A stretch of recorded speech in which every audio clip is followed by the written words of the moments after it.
সবটি কথা বলে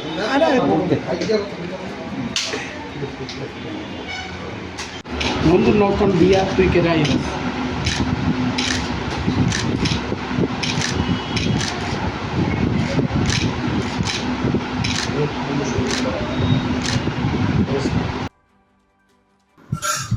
অবৈধভাবে রাজ্যে এসে বাংলাদেশের নিষিদ্ধ ককসিরা পাচারকালে আটক এক বাংলাদেশি যুবক।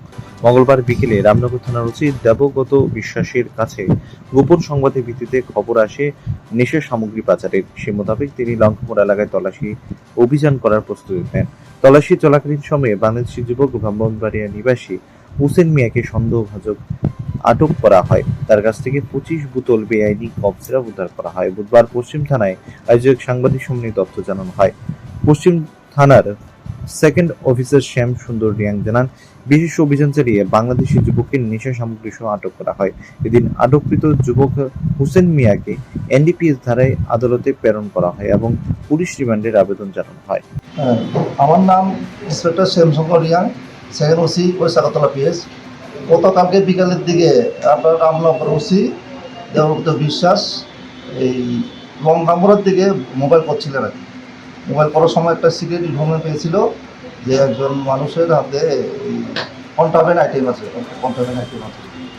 এরপরে ওরা গিয়ে সার্চ করলো, একজন মানুষকে পেল। ওই মানুষটার হাতে এই কফ সিরাপ 25টা কফ সিরাপ পেয়েছে। এরপরে আমরা এনডিপিএস কেসে বুক করেছি, তখন আমরা ইনভেস্টিগেশন করব। নামটি নামটা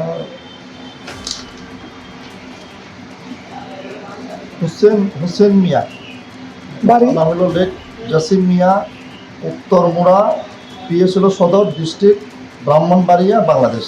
বাজার মূল্য কত এটা তো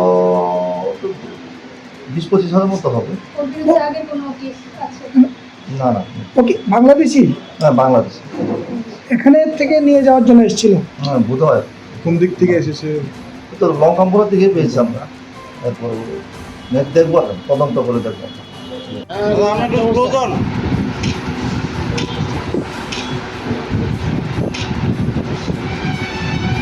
দাঁড়ান এক বন্ধু নখন বিয়া তুই কে রাই